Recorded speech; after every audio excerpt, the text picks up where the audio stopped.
Hello my dear student, today I am starting on the page number 3.11 exceptions of law of demand. Law of demand के क्या exceptions है? As a general rule, demand curve slopes downward. कि वैसे तो हमेशा demand curve कैसा होता है, डाउनवर्ड जाता है, showing the inverse relationship between price and quantity demanded, कि प्राइस और क्वांटिटी डिमांडेड की इन्वर्स रिलेशनशिप को शो करने वाला होता है. However, in certain special cases, the reverse may occur. A rise in price may increase the demand. कि यानी कुछ कंडीशन ऐसी होती है जहाँ पर वहाँ उनमें इन्वर्स रिलेशनशिप नहीं होता, डिमांड और प्राइस में पॉजिटिव रिलेशनशिप होता है. तो यानी कि कुछ नियम के अपवाद भी हैं, वो एक्सेप्शन कहलाते हैं. जैसे क्या एक्सेप्शंस है?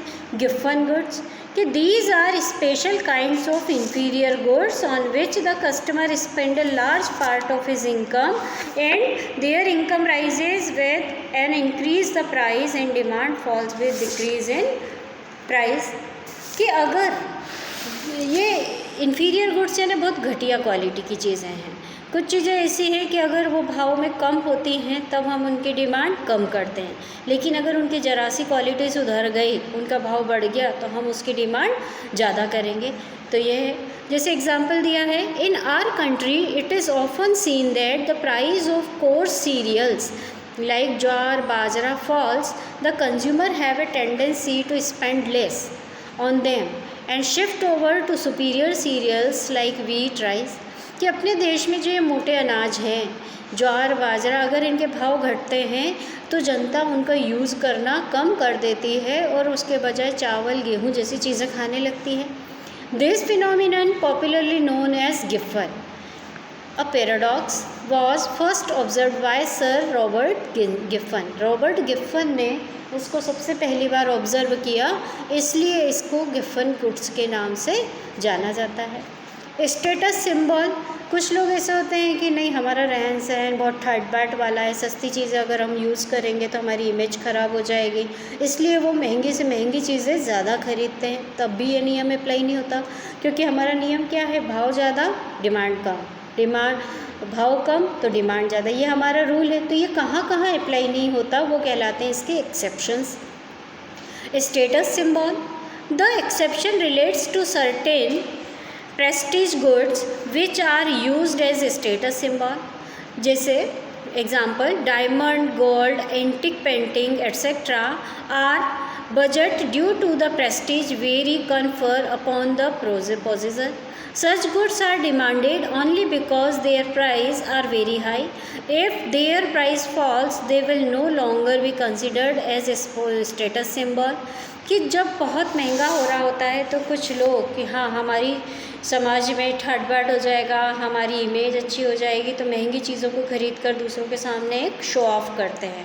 तो वहाँ स्टेटस दिखाने के लिए वो महंगी से महंगी चीज़ों को ज़्यादा खरीदते हैं और सस्ती इसलिए नहीं खरीदते कि अरे लोग हमारे बारे में क्या करेंगे, ऐसी चीज़ें यूज़ करते हो, तो फिर ये वो यूज़ नहीं करते. तो स्टेटस सिंबल दिखाने के लिए भी ये नियम अप्लाई नहीं होता. फियर ऑफ शॉर्टेज, कि कभी हमको ये डर रहता है कि थोड़े दिनों बाद मार्केट में उस चीज़ का शॉर्टेज ना हो जाए.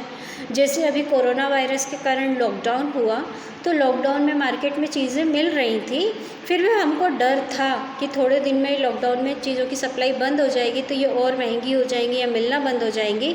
तो जनता को देखकर कि डिमांड ज़्यादा हो रही है तो लोगों ने उसके भाव बढ़ा दिए. तो बढ़े हुए भावों पर भी लोगों ने ज़्यादा चीज़ों को कलेक्ट करके अपने घर पे कलेक्शन करना शुरू कर दिया कि बाद में हमें कोई दिक्कत ना हो. तो हाई प्राइजेस पर भी उस समय डिमांड हाई हो गई, इसलिए ये फियर ऑफ शॉर्टेज भी वहाँ पर होगा, तो फिर ये नियम अप्लाई नहीं होगा. इग्नोरेंस की वजह से, consumer may buy more of commodity at a higher price when they are ignorant of the prevailing prices of the commodity in the market. कि कभी कभी कंज्यूमर को ये पता ही नहीं होता कि पर्टिकुलर वो चीज़ पूरे मार्केट में कहाँ कहाँ पर किस प्राइस पर मिल रही है, वो ध्यान नहीं रखता, तो फिर महंगे दामों पर भी उस चीज़ को खरीद लेता है. फैशन रिलेटेड गुड्स, फैशन जो चल रहा है मार्केट में, जनता उसकी तरफ बहुत अट्रैक्ट होती है, अगर वो महंगा भी प्रोडक्ट है तो भी फैशन की वजह से हम उस महंगी चीज़ को ख़रीद लेते हैं, तो हम वहाँ पर भी नियम अप्लाई नहीं होता. नेसेसिटीज़ ऑफ लाइफ, कि जो हमारे जीने के लिए बहुत ज़्यादा ज़रूरी चीज़ें हैं, अगर उनका प्राइस बढ़ता भी है तो भी हम उसकी डिमांड कम नहीं करते, तो वो कहलाता है नेसेसिटीज़ ऑफ लाइफ। और वहाँ पर ये चीज़ें जैसे जीवन रक्षक दवाइयाँ होती हैं, जैसे कोरोना वायरस की दवा अगर महंगी भी होगी तो भी हम उसको लेंगे, यूज़ करेंगे ताकि हम पे वायरस अटैक ना करें।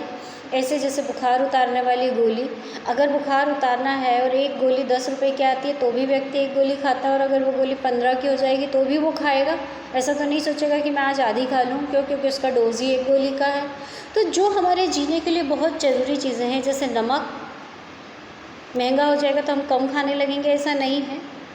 तो ऐसी चीज़ें जो बहुत ज़्यादा ज़रूरी हैं, अगर वो महंगी भी होती हैं तो उसकी डिमांड पर कोई इफ़ेक्ट नहीं पड़ता, तो वहाँ पर भी एक्सेप्शन और लॉ काम करता है।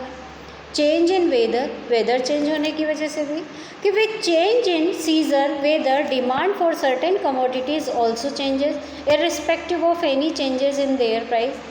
कि पर्टिकुलर सीज़न होता है किसी चीज़ का, तो अगर वो महंगी भी होती है तब उसकी डिमांड ज़्यादा होती है। ठंडों के दिनों में स्वेटर्स वगैरह महंगे मिलते हैं तो भी लोग ठंडों में ही उनकी डिमांड ज़्यादा करते हैं। ऑफ सीज़न में उनका भाव कम रहता है तो भी हम उसको उतनी डिमांड नहीं करते, उतना नहीं खरीदते। तो ऑफ सीज़न में कम भाव होने पर भी डिमांड घट जाती है, ऑन सीज़न में ज़्यादा भाव होने पर भी डिमांड बढ़ जाती है। यानी ये सारे कारण हैं जहाँ पर ये नियम अप्लाई नहीं होता। Movement along the demand curve, देखो दो वर्ड होते हैं, मूवमेंट ऑफ डिमांड कर्व और shift of demand curve. Movement किस वजह से होता है? पर्टिकुलर प्राइस के कारण जो डिमांड कर्व में चेंजेस आते हैं वो कहलाता है उसका मूवमेंट। और प्राइस के अलावा अदर फैक्टर की वजह से डिमांड कर्व में जो चेंजेस आते हैं, ध्यान से सुनना, प्राइस के अलावा अदर फैक्टर्स की वजह से जो डिमांड कर्व में चेंज आते हैं वो कहलाता है shift in demand curve. Price की वजह से जो चेंज आया वो कहलाता है मूवमेंट। अब मूवमेंट या तो डाउनवर्ड होगा या अपवर्ड होगा। देखिए मैं अब इसको डायग्राम में दिखाती हूँ।